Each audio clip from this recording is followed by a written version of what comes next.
हम कुछ नहीं कहा। जान आज 5 दिन हो गई, रोत रोत आके आंसू भी जुड़ा गए और बहुत याद आता जान। तो नमस्कार दोस्तों, आप लोगों का फिर से स्वागत है हमारे एक नया न्यूज़ अपडेट में। तो दोस्तों, ये जो न्यूज़ है हम लोगों के लिए बहुत ही खुशी की बात है और जो गोरखपुरिया भौजी है उनके लिए भी बहुत ही बड़ी खुशी की बात है। दोस्तों, आप लोगों को शायद पता होगा कि गोरखपुरिया भौजी की जो पति थे वो बहुत दिनों से लापता थे, मतलब किसी ने उनको किडनैप कर रखा था। तो दोस्तों, वो जो गोरखपुरिया भौजी के पति जो है वो अब मिल चुके हैं और अब वो गोरखपुरिया भौजी के साथ है। तो दोस्तों, गोरखपुरिया भौजी ने जो है उनको ढूंढने के लिए, मतलब किसी को भी 1 लाख रुपए का इनाम रखा था। कोई भी ढूंढ के बता दे, पता बताते उसको 1 लाख रुपए देने वाली थी। तो उनको जो उनके पति को जो है एक पुलिस वालों ने ढूंढा है, तो जो है गोरखपुरिया भौजी उस पुलिस वालों को 1 लाख रुपया देगी। दोस्तों, बहुत लोग जो है गोरखपुरिया भौजी के बहुत ही गलत समझ रहे थे और कमेंट में गालियां भी दे रहे थे कि इसने व्यूज बढ़ाने के लिए, अपने सब्सक्राइबर बढ़ाने के लिए अपने पति को कहीं छुपा कर रखी हुई है और झूठ में,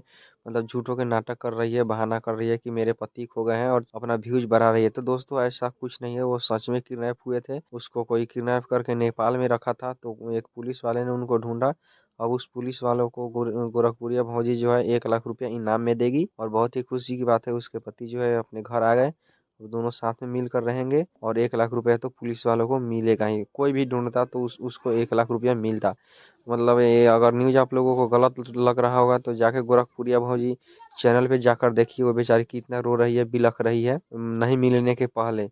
अब मिल गए हैं तो अब खुशी से है बेचारी। बहुत अच्छी बात है कि किसी के पति मिल गए। तो दोस्तों, अगर ये न्यूज़ आप लोगों को अच्छा लगा हो तो वीडियो को लाइक करके चैनल को सब्सक्राइब जरूर कर ले, ताकि ऐसा ऐसा न्यूज़ आप लोग को मतलब देखने को मिलता रहे। तो दोस्तों, फिर मिलते हैं किसी अगले नए अपडेट के साथ। तब तक के लिए जय हिंद, जय भारत।